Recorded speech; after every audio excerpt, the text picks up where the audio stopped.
Hello guys, मैं विक्रम सिंह गुर्जर स्वागत करता हूं आपके अपने YouTube channel Vicky education hub पर। दोस्तों, अगर आप इस चैनल पे नए हैं तो चैनल को यहां से सब्सक्राइब कर लीजिएगा और बेल आइकन के बटन को प्रेस कर दीजिएगा ताकि हम जो नई वीडियो डालें उनकी नोटिफिकेशन आपको सबसे पहले और निःशुल्क प्राप्त हो। तो दोस्तों, अपना जो क्वेश्चंस का सेशन चल रहा था, आज के सेशन में मैं बात करूँगा पशुपालन के जो पशुओं का वर्गीकरण है। पशुओं के वर्गीकरण से टॉपिक पशुओं की गाय की नस्लें, भैंस की नस्लें, बकरी की नस्लें, भेड़ की नस्लें व ऊँट की नस्लें, मुर्गियों की नस्लों से जो इम्पोर्टेंट प्रश्न है जिनके पूछे जाने की प्रोबेबिलिटी ज़्यादा रहती है हर एक कंपटीशन एग्जाम्स में, उनकी बात हम यहाँ पर करेंगे। तो दोस्तों, आपसे गुजारिश करना चाहूँगा कि आप वीडियो को लास्ट तक देखिएगा और साथ में लास्ट प्रश्न जो मैं आपके लिए छोड़ता हूँ कि आपका आंसर उसमें कमेंट बॉक्स में करना है, वो आपको कमेंट करके बताना है दोस्तों। उसके बाद तो दोस्तों स्टार्ट करते हैं। अपना फर्स्ट प्रश्न है, जुगाली करने वाले पशुओं में आमाशय के कितने भाग होते हैं? दोस्तों, जुगाली करने वाले पशुओं में कितने भाग होते हैं? 4। कौन कौन से होते हैं दोस्तों? 4 की अगर मैं बात करूं, कितने होते हैं दोस्तों? 4। जिसमें फर्स्ट होता है दोस्तों रूमेन, सबसे बड़ा भाग जो होता है वो होता है दोस्तों रूमेन। सेकंड होता है रेटिकुलम। क्या होता है? रेटिकुलम। क्या होता है दोस्तों? रेटिकुलम। उसके बाद में थर्ड की अगर मैं बात करूं तो ओमेजम। क्या होता है दोस्तों? ओमेजम। ओमेजम। और जो फोर्थ होता है दोस्तों वो होता है एबोमेजम। क्या होता है दोस्तों? एबोमेजम। दोस्तों, जो रूमेन होता है दोस्तों, रूमेन सबसे बड़ा भाग है। रूमेन क्या है दोस्तों? सबसे बड़ा भाग है। क्या? सबसे बड़ा भाग है। और जो रेटिकुलम होता है, इसका आकार मधुमक्खी के छत्ते के समान होता है, इसीलिए इसे हनी कॉम्ब के नाम से भी जाना जाता है। किससे जाना जाता है दोस्तों? हनी कॉम्ब के नाम से रेटिकुलम को जाना जाता है। उसके बाद में बात करूँ दोस्तों ओमेजम। ओमेजम का काम क्या होता है दोस्तों? ये जो शरीर से 50 से 60% अतिरिक्त जो जल होता है उसको बाहर निकालता है शरीर से। और एबोमेजम की बात करूँ तो दोस्तों एबोमेजम को सत्य आमाशय भी कहा जाता है। एबोमेजम को क्या कहा जाता है? सत्य आमाशय भी कहा जाता है। तो दोस्तों, जुगाली करने वाले पशुओं में का जो आमाशय है वो 4 भागों में बटा होता है दोस्तों। उसके बाद में मैं बात करूं दोस्तों, आमाशय के आधार पर पशुओं को 3 भागों में बांटा जाता है मुख्यतः। एक होता है जुगाली करने वाले, एक होता है एरुमंथी जो जुगाली नहीं करते। जुगाली करने वालों को दोस्तों रुमंती कहा जाता है। एक होता है सूडो रुमंती। दोस्तों, सूडो रुमंती का जो एग्जाम्पल है वो है ऊंट। क्या है दोस्तों? ऊंट। मोस्ट इंपोर्टेंट प्रश्न है, पूछा जाता है निम्न में से सूडोरुमंथी पशु का उदाहरण है ऊंट है दोस्तों। क्या है? ऊंट है। जो सूडोरुमंथी होते हैं, इनका जो पेट आमाशय होता है वो दोस्तों 3 भागों में बटा होता है। उसमें एबोमेजम अनुपस्थित होता है। क्या अनुपस्थित होता है दोस्तों? एबोमेजम। क्या अनुपस्थित होता है दोस्तों? एबोमेजम। जो अतिरिक्त जल को बॉडी से बाहर निकालता है। क्या करता है? अतिरिक्त जल को बॉडी से बाहर निकालता है, इसलिए इसमें जो ये अनुपस्थित होता है तो इसका जो अतिरिक्त जल बॉडी से बाहर नहीं निकलता है, इसलिए यह जल का आस नहीं होता है। इसीलिए ऊंट लंबे समय तक बिना पानी पिए रह सकता है दोस्तों। उसके बाद में जुगाली करने वाले पशुओं का जो आमाशय है दोस्तों एक भाग में बटा होता है, सिर्फ एक भाग में। वो कौन सा पाया जाता है? वो होता है दोस्तों एबोमेजम, जिसे सत्य आमाशय भी कहा जाता है। तो आई होप कि दोस्तों इससे रिलेटेड सारे प्रश्न अपने हो गए होंगे। उसके बाद में बात करते हैं प्रश्न संख्या 2 की। प्रश्न संख्या 2 है दोस्तों, अंडा उत्पादन में मुर्गी की कौन सी नस्ल का विश्व में प्रथम स्थान है? प्रश्न है दोस्तों, अंडा उत्पादन में मुर्गी की कौन सी नस्ल का विश्व में प्रथम स्थान है? ऑप्शन है दोस्तों red island, Plymouth rock, red garnish और व्हाइट लेगोन। तो दोस्तों व्हाइट लेगोन अपना राइट आंसर चला जाएगा। क्या चला जाएगा? White lagoon. क्या चला जाएगा? व्हाइट लेगोन अपना राइट आंसर दोस्तों चला जाएगा। रोड आइलैंड दोस्तों द्विप्रयोजनी नस्ल है। द्विप्रयोजनी पूछा जाता है निम्न में से मुर्गी की द्विप्रयोजनी नस्ल है दोस्तों। क्या है दोस्तों? द्विप्रयोजनी नस्ल है। क्या है? द्विप्रयोजनी नस्ल है पूछा जाता है। और प्लाईमाउथ रॉक मांस उत्पादन के लिए उपयुक्त है। मांस उत्पादन के लिए उपयुक्त है। और व्हाइट लेगोन मैंने आपको बताया दोस्तों, व्हाइट लेगोन क्या है? व्हाइट लेगोन अंडा उत्पादन के लिए विश्व में प्रथम स्थान है अंडा उत्पादन में। उसके बाद में दोस्तों बात करते हैं, ये प्रश्न मुझे लगता है कि आपने फर्स्ट बार देखा होगा। प्रश्न संख्या 3, भैंसों में सबसे शांत स्वभाव की नस्ल है। भैंसों में सबसे शांत स्वभाव की नस्ल है? ऑप्शन है दोस्तों मुर्रा, सूरती, महसाना, भदावरी। तो इसमें जो राइट आंसर अपना जाएगा वो जाएगा दोस्तों महसाना। महसाना भैंसों में सबसे शांत स्वभाव की नस्ल होती है दोस्तों। क्या होती है? शांत स्वभाव की नस्ल होती है। मुर्रा की बात करूँ तो दोस्तों विश्व में सर्वाधिक दूध उत्पादन किसका होता है? मुर्रा का सर्वाधिक दूध उत्पादन होता है इससे, मुर्रा से। और इसका जो सींग होते हैं वो कैसे होते हैं? जलेबी आकार के, छोटे व जलेबी आकार के होते हैं। सूरती आप सभी जानते होंगे हंसी आकार के सींग इसके होता है। और सूरती का जो पेट होता है वो नाव आकार का होता है। कैसा? नाव आकार का। भदावरी का रंग तांबे जैसा होता है और सर्वाधिक वसा भदावरी के दूध में पाई जाती है, 13 से 14% लगभग। उसके बाद में दोस्तों बात करते हैं प्रश्न संख्या 4 की। प्रश्न संख्या 4 में है दोस्तों विश्व में सर्वाधिक दूध देने वाली भैंस की नस्ल है। विश्व में सर्वाधिक दूध देने वाली भैंस की नस्ल है। सर्वाधिक दूध देने वाली नस्ल की मैंने आपको अभी बताया दोस्तों कौन सी है? मुर्रा। कौन सी है? मुर्रा। और भदावरी मैंने बताया सर्वाधिक वसा किस में पाई जाती है? भदावरी में। और इसका रंग कैसा होता है दोस्तों?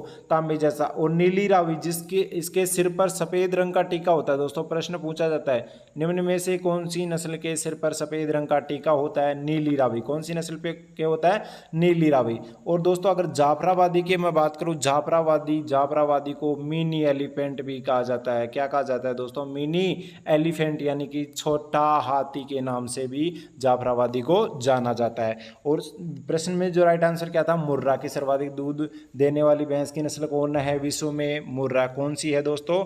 मुर्रा। उसके बाद में प्रश्न संख्या 5 की मैं बात करूं, बकरी की कौन सी नस्ल लगातार 2 साल तक दूध देती है? मोस्ट इंपॉर्टेंट प्रश्न है दोस्तों कि बकरी की कौन सी नस्ल लगातार 2 साल तक दूध देती है? ऑप्शन है दोस्तों जमनापुरी, बीटल, टोगनबर्ग, जकराना। तो दोस्तों राइट आंसर अपना चला जाएगा जकराना। कौन सा? जकराना। और राजस्थान की सबसे अच्छी नस्ल कौन सी मानी जाती है दोस्तों? जकराना। इसका जो उद्गम स्थल है वो अलवर का राढ़ क्षेत्र है। कौन सा है दोस्तों? जकराना का अलवर का राढ़ क्षेत्र। और नरमे डाडी किस में पाई जाती है? प्रश्न पूछा जाता है नरमे डाडी किस में पाई जाती है दोस्तों? नरमे डाडी पाई जाती है बीटल में। बीटल के नस्ल में नरमे डाडी पाई जाती है। और जमुनापरी नकरी जो बकरी होती है, जमुनापरी जो बकरी होती है इसका जो नाक है रोमन नाक होता है, वह तोतापुरी के नाम से भी इसे जाना जाता है। और सर्वाधिक दूध उत्पादन इससे होता है, सर्वाधिक दूध देती है बकरियों में ये। और टोगनबर्ग मैंने आपको बता दिया लगातार 2 साल तक दूध देती है। उसके बाद में दोस्तों बात करूं, बकरी में गुणसूत्र संख्या होती है? बकरी में गुणसूत्र संख्या होती है। ये प्रश्न है दोस्तों अभी फिलहाल जेट 2023 में पूछा गया। जेट 2023 में ये प्रश्न पूछा गया। बकरी में गुणसूत्रों की संख्या होती है दोस्तों, बकरी में गुणसूत्रों की संख्या होती है 60। याद कर लेना, बकरी में गुणसूत्रों की संख्या कितनी होती है? 60। और विदेशी गाय में भी गुणसूत्रों की संख्या कितनी पाई जाती है? विदेशी गाय में भी 60 पाई जाती है दोस्तों। विदेशी गाय में भी क्या पाई जाती है? 60। कितनी पाई जाती है? और 58 भारतीय गाय में पाई जाती है दोस्तों। 58 किस में पाई जाती है? भारतीय गाय में। भारतीय गाय में गुणसूत्रों की संख्या कितनी होती है? 58। कितनी होती है? 58 होती है। उसके बाद में मैं बात करूं दोस्तों, भेड़ में कितनी होती है गुणसूत्रों की संख्या? 54। भेड़ में कितनी होती है? 54। और 50 होती है दोस्तों भारतीय भैंस या वाटर भैंस में गुणसूत्रों की संख्या कितनी होती है दोस्तों? 50। कितनी होती है? 50। तो बकरी के गुणसूत्रों संख्या कितनी होगी दोस्तों? 60। और विदेशी नस्ल की भी कितनी होती है? 60। 58 किस में होती है? 58 किस में होती है दोस्तों? भारतीय गाय में। किस में होती है? भारतीय गाय में। भेड़ में गुणसूत्रों की संख्या कितनी होती है? 54। और 50 किस में होती है? भैंस में। किस में होती है दोस्तों? भैंस में। उसके बाद में बात करते हैं दोस्तों प्रश्न संख्या 7 की। भेड़ की मीट को कहते हैं दोस्तों, भेड़ की मीट को ऑप्शन है चिकन, बीफ, पोर्क, मटन। तो दोस्तों इसमें जो राइट आंसर अपना जाएगा वो जाएगा दोस्तों मटन। क्या जाएगा? मटन। भेड़ की मीट को क्या कहा जाता है? मटन। चिकन की बात करूँ तो दोस्तों मुर्गी के मीट को कहा जाता है। चिकन किसको कहा जाता है? मुर्गी के मीट को कहा जाता है। बीफ गाय की मीट को कहा जाता है। बीफ किसकी मीट को कहा जाता है? गाय। और सुअर की मीट को क्या कहा जाता है दोस्तों? सुअर की मीट को पोर्क कहा जाता है। क्या कहा जाता है? पोर्क। और भैंस की जो मीट होती है उसे बफन कहा जाता है दोस्तों। क्या कहा जाता है? बफन। उसके बाद में दोस्तों प्रश्न संख्या 8, प्रश्न संख्या 8 में गाय की कौन सी नस्ल द्विकाजी है? गाय की कौन सी नस्ल है? द्विकाजी। द्विकाजी का मतलब आप समझ गए होंगे दोस्तों कि दूध उत्पादन भी उनसे होता है और कृषि कार्यों में भी उनको काम में लिया जाता है। ऑप्शन में हरियाणा, थार पारकर, मेवाती व उपरोक्त सभी। तो दोस्तों इसका राइट आंसर अपना चला जाएगा, कौन सा राइट आंसर जाएगा? इसमें जाएगा उपरोक्त सभी। क्या जाएगा? उपरोक्त सभी। हरियाणा भी द्विप्रयोजनी नस्ल है, थार पारकर भी द्विप्रयोजनी नस्ल है और मेवाती भी द्विप्रयोजनी नस्ल है दोस्तों। मेवाती भी क्या है? द्विप्रयोजनी नस्ल है। उसके बाद में बात करते हैं प्रश्न संख्या 9 की। प्रश्न संख्या 9 की बात करते हैं दोस्तों। प्रश्न संख्या 9 में सर्वाधिक वसा किसके दूध में होती है? सर्वाधिक वसा किसके दूध में होती है? तो ऑप्शन में मुर्रा, सुरती, साहिवाल, भदावरी। तो राइट आंसर अपना चला जाएगा भदावरी। मैंने आपको बताया अभी 13 से 14% लगभग वसा पाई जाती है। और भदावरी के जो शरीर का रंग है कैसे होता है? तांबे जैसा रंग होता है। कैसा होता है दोस्तों? और सुरती मैंने बताया अस्सी आकार के सींग होते हैं, इसको असिया या दराती। अरे आप सभी जानते होंगे दांतली। दांतली के आकार के होते हैं। कैसे होते हैं? दांतली के आकार के होते हैं, असिया व दराती के आकार के। और इसका जो पेट होता है वो नाव आकार का होता है। और ये सुरती कहाँ की है दोस्तों? गुजरात की। ये भी प्रश्न पूछा जाता है, कहाँ की है? गुजरात की। कहाँ की है? गुजरात की। और साहिवाल, साहिवाल का सबसे मीठा दूध होता है दोस्तों। इसमें जो लैक्टोज की मात्रा होती है वो 5.2% होती है। लैक्टोज की मात्रा कितनी होती है? 5.2%। और साहिवाल कहाँ की है दोस्तों? पाकिस्तान की नस्ल है। किसकी है? पाकिस्तान की नस्ल है। और ये गाय की भैंस की सबसे अच्छी नस्ल है दोस्तों साहिवाल। कौन सी है? भारतीय सबसे अच्छी नस्ल है दोस्तों। और इसको लोला के नाम से भी जाना जाता है। किसके नाम से जाना जाता है दोस्तों? लोला के नाम से।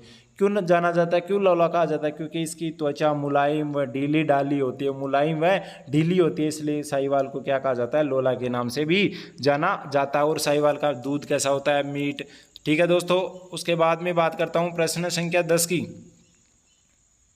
प्रश्न संख्या 10 में मेरिनो कहाँ की नस्ल है? दोस्तों मेरिनो कहाँ की नस्ल है? आज तक मेरिनो का उत्पत्ति स्थल पूछा गया था जिसमें स्पेन ऑप्शन में आता था दोस्तों, लेकिन इसमें स्पेन नहीं आया है और ये एग्जाम में पूछा गया प्रश्न है। कौन सा? मेरिनो कहाँ की नस्ल है? तो इसमें ऑप्शन है ऑस्ट्रेलिया, यूएसए, फ्रांस व स्वीडन। तो ये कहाँ की है दोस्तों? फ्रांस की है। फ्रांस की कहाँ की है? फ्रांस की है दोस्तों। उसके बाद में प्रश्न संख्या 11 की मैं बात करता हूँ। प्रश्न संख्या 11 की बात करता हूं दोस्तों। प्रश्न संख्या 11 में सबसे ज़्यादा दूध देने वाली बकरी की नस्ल है।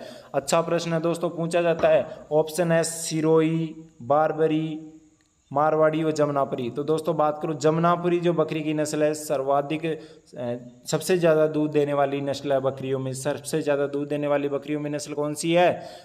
जमनापुरी। और भैंस में कौन सी है विश्व में सर्वाधिक दूध देने वाली? दोस्तों मुर्रा। कौन सी है? मुर्रा। कौन सी है? मुर्रा। अरे कौन सी है? मुर्रा है। कौन सी है? मुर्रा है। और भारतीय नस्लों में सर्वाधिक दूध देने वाली साहिवाल। कौन सी है? साहिवाल। कौन सी है? साहिवाल। और विदेशी में बात करूँ तो होलिस्टियन फ्रीजियन। कौन सी है? होलिस्टियन फ्रीजियन। उसके बाद में दोस्तों प्रश्न संख्या 12 की बात करते हैं। मोस्ट इंपोर्टेंट प्रश्न है दोस्तों। बैक्टीरियल ऊंट में होता है। बैक्टीरियल ऊंट में होता है दोस्तों 1 कुबड़, 2 कुबड़, 4 कुबड़। कुबड़ नहीं होते। तो इसका जो राइट आंसर जाएगा वो जाएगा अपने 2 कुबड़।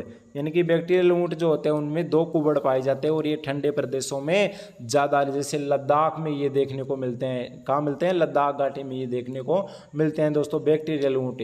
और दोस्तों 1 कुबड़ वाला जो ऊंट होता है उसको बोलते हैं कैमेलस ड्रोमेडेरियंस। ये जेट में पूछा गया प्रश्न है दोस्तों।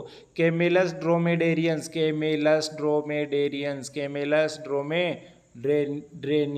ड्रोमेडेरियंस।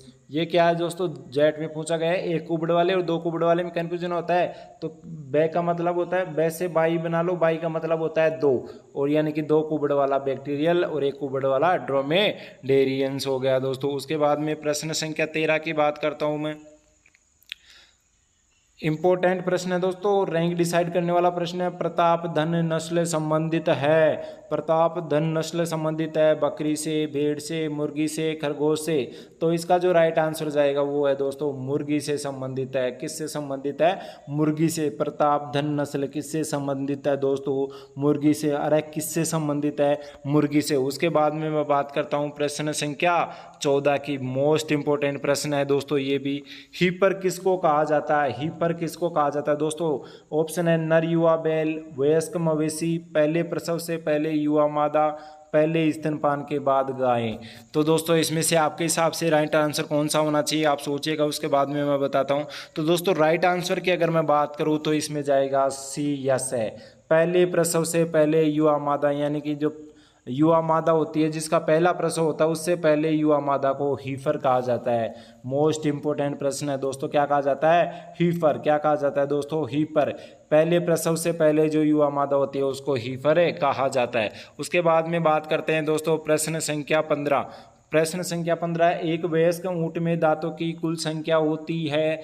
ये कृषि पर्यवेक्षक में पूछा गया प्रश्न है दोस्तों। एक वयस्क ऊंट में दांतों की कुल संख्या होती है। ऑप्शन में 33, 34, 38, 44।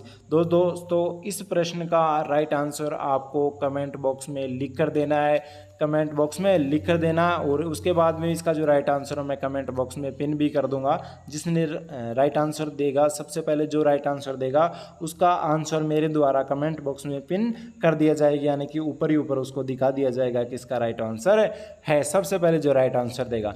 तो दोस्तों इसी तरीके से अच्छे अच्छे क्वेश्चन जानते रहने के लिए चैनल को सब्सक्राइब कर लीजिएगा और कमेंट करके बताइएगा आपको ये प्रश्न कैसे लग रहे हैं। आगे भी ऐसे प्रश्न डालूं या ना डालूं इसके भी बारे में आप कमेंट कर दीजिएगा।